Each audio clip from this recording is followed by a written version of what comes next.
Ketika berbicara tentang lingkungan, kita sering melupakan betapa besar peran alam dalam menopang kehidupan manusia. Alam di sekitar kita menyediakan sumber daya yang penting dalam mendukung setiap aspek kehidupan, termasuk di bidang seni. Di Desa Kamasan, alam juga memainkan peran penting dalam mendukung kegiatan seni melukis wayang yang telah menjadi bagian tak terpisahkan dari budaya masyarakat Desa Kamasan.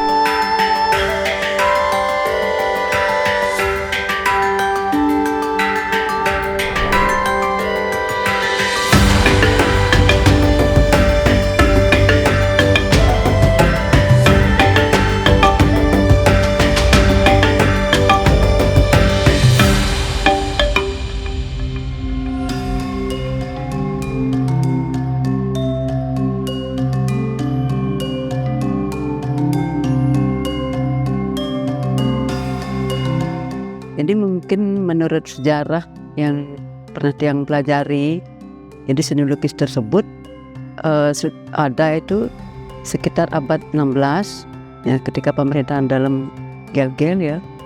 Nah itu cikal bakal udah ada. Hal ini merupakan seni lukis wayang itu sebenarnya bawaan dari Jawa ya, dari Majapahit ketika Raja Jawa kawin dengan Raja Bali. Jadi kebudayaan pun ikut akulturasi ya. Nah, akulturasi di Bali itu berkembangnya itu justru di Desa Kamasan karena pusat pemerintahan di Bali yang kenal zamannya itu adalah ketika zaman dalam Gel-Gel. Itu abad 16, 17, 18 puncaknya.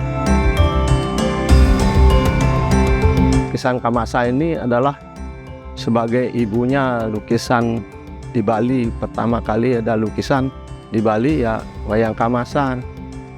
Kalau perbedaannya dengan lukisan di Ubud, di Batuan ya, dia ada volume, ada gelap terang ya, ada jarak dekat, jarak jauh. Kalau lukisan Kamasan datar ya, yang di depan sama yang di belakang wayangnya sama ukurannya, nggak ada kecil, nggak ada besar, nggak ada perspektifnya, datar ya. Warnanya dengan teknik sigar, warna merah muda, terus merah tua, terus tambah tua lagi. Itu juga kuning, coklat tua gitu, biru muda ke biru tua gitu, ya. Teknik sigar dia, datar.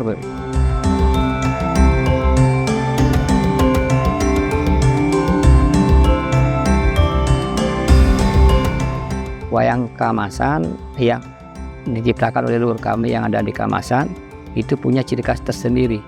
Ciri khas wayang Kamasan berbeda dengan wayang-wayang lain. Kalau ciri khas wayang Kamasan kemungkinan mirip dengan wayang kulit yang ada sekarang. Itu kemungkinan. Tapi wayang kulit kan mata satu, wayang Kamasan mata dua. Itu hanya perbedaan yang dibuat oleh leluhur kami. Tidak bisa dirubah sama sekali. Apapun pakemnya yang ada itu yang dipakai. Kalau dirubah beda jadi. Pengaruh kondisi ekologi mengancam keaslian seni lukis wayang Kamasan. Perubahan warna yang terpaksa terjadi hingga berdampak kepada pembuatan kanvas. Perlahan menggerus identitas wayang klasik, mengancam kelangsungan warisan seni yang tak ternilai harganya.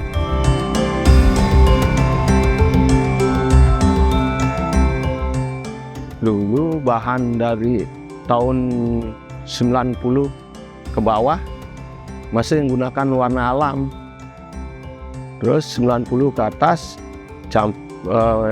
campuran alam dan sintetis.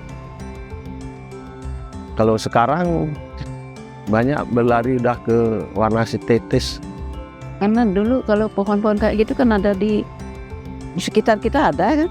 Nah, sekarang tempat itu sudah dijadikan ya pemukiman kayak apa, itu otomatis pohon kayak itu kan tidak ada gitu. Seperti salah satu sebelum ada kinju ya, sebelum ada sumbu itu orang tua kita pernah pakai bunganya duri belatung istilahnya di Bali. Dulu zaman saya kecil itu sebagai pagar rumah ya. Sudah tua pohonnya itu tumbuh dia bunganya.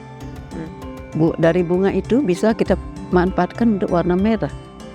Dia sejenis dengan hasilnya seperti sumber, itulah hasilnya merahnya itu. Ya itu dah bahan yang paling vital kan, warna kuning hokernya itu yang dari batu pere itu sudah sama sekali kami tidak dapatkan, karena dulunya kami nyari dapat di Pulau Serangan.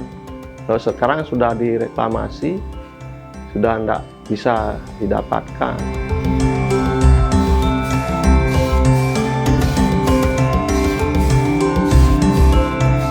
Toko-toko niku samain sama kampas sini beda. Mungkin dia bahannya, kainnya mungkin beda. Niku saya pernah dulu beda, agak-agak bingung dia gimana, kayak kufuk dia. Kalau gini dia kering tapi agak ada lemes-lemesnya. Kalau udah dipakai wayang niku serat-serat warnanya niku menyatu dia sama ampasnya, dan itu yang bikin beda. Mungkin dia pakai mesin, mungkin ada alatnya mungkin, tapi tidak sehalus yang kita pakai kerang. Kalau minyak dalam kerang niku masih ada beda, dia licinnya halus gitu loh, serat-serat, pori-porinya kampas ikut tutup, jadinya dia kayak kan gitu loh, dari tebal tipis. Kalau pabrik pasti tinggal dimasukin aja ya gitu, halus gitu dah. Kalau ini karena tanahnya besar, kita pakai gerusnya niku tekanannya besar sekali, gerus saja udah kelihatan halusnya beda. Masuk dia ke pori-porinya niku, itu yang bikin beda kalau kampas alami sama kampas buatan. Memang dari alam, kalau mau diganti pakai teknologi bisa sih, cuma beda perasaannya. Oh ini pakai mesin, bukan pakai tangan gitu loh, bukan pakai tangan, bukan tradisional namanya niku dah yang bikin nanti lama-lama wayang kamasan tapi dia pakai mesin, pakai gini, berarti khasnya hilang, khas kamasannya wayangnya niku hilang. Nah kalau masalah yang untuk penggilesannya niku, kerangnya niku yang susah. Dulu memang gampang dapatnya, masih ada di Serangan di Serangan kan banyak kan, sekarang enggak dijual. Makanya tergantung sama alam ini, soalnya kita bikin kampasnya ini namanya juga tradisional, masih up dengan tradisi. Pakai buatannya aja nggak bisa pakai bambunya harus bambu harus terpilih juga. Pakai ininya ini kan kayak antolnya ini, di sini kerangnya supaya dia nggak mudah patah kan.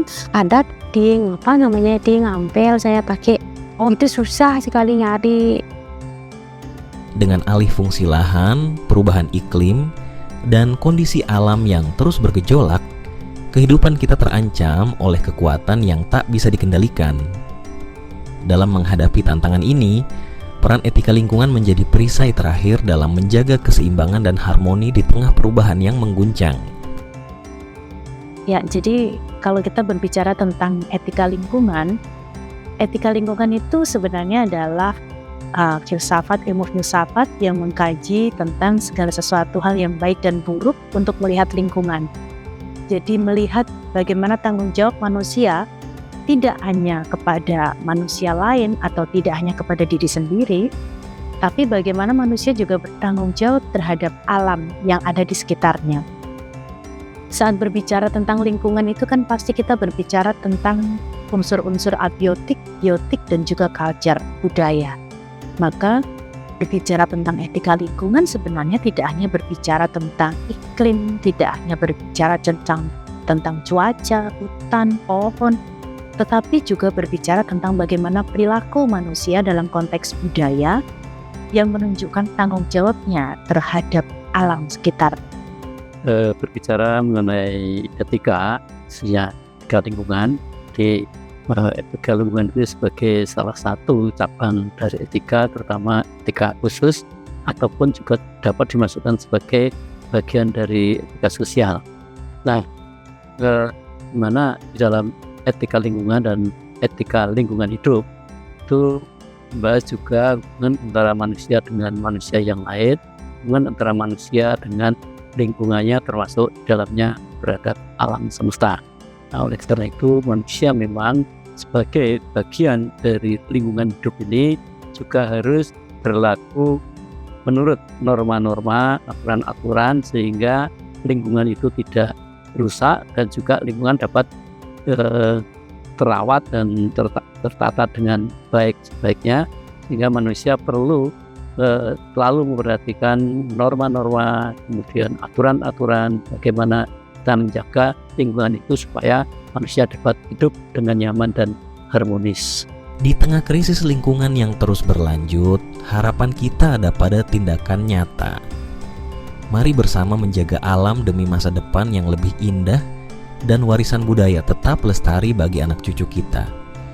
Dengan menjaga lingkungan, secara khusus kita juga turut mendukung harapan-harapan para pekerja seni di Kamasan dalam melestarikan seni lukis wayang mereka, sebuah warisan budaya yang kaya akan nilai dan tradisi.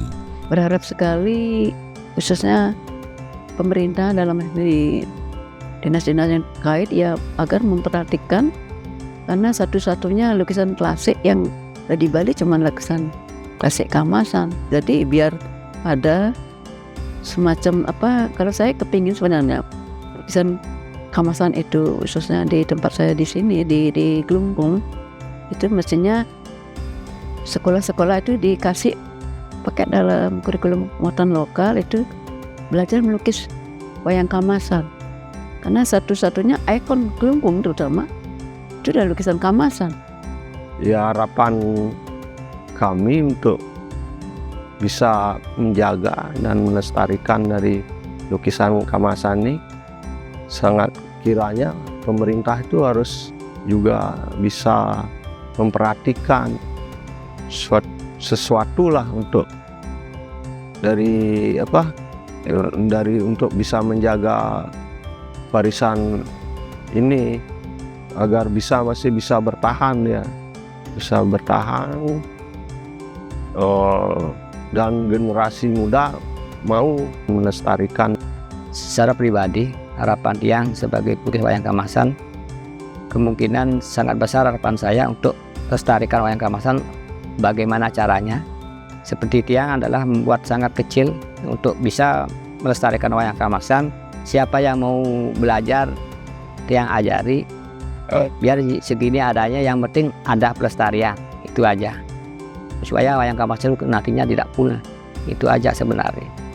Pesan saya, tempat-tempat yang dituju itu kan janganlah terlalu dipakai hotel, pakai gini, kasihlah dia sedikit, karena kan kita ngandelin dari alam. Kalau itu terus pakai gini dibikin hotel kayak di Serangan gitu kan, lama-lama itu udah hilang jadinya dia. Kalau bikin hotel kan kayak kota jadinya, tapi lama-lama hilang dia. Oh, ini di sini dulu tempat kita ngambil, sampai jalan kaki kita ngambil ke Serangan, ambil yang 1 karung pakai bahan, tapi untuk bertahun-tahun itu kita gunakan kerang atau piring itu kan. Kita kan cuma pengrajin kecil, cuma minta gitulah. Kalau ada kasihlah sedikit gini biar enggak punah sekali nih wayang Kamasannya. Jantan ampun itu.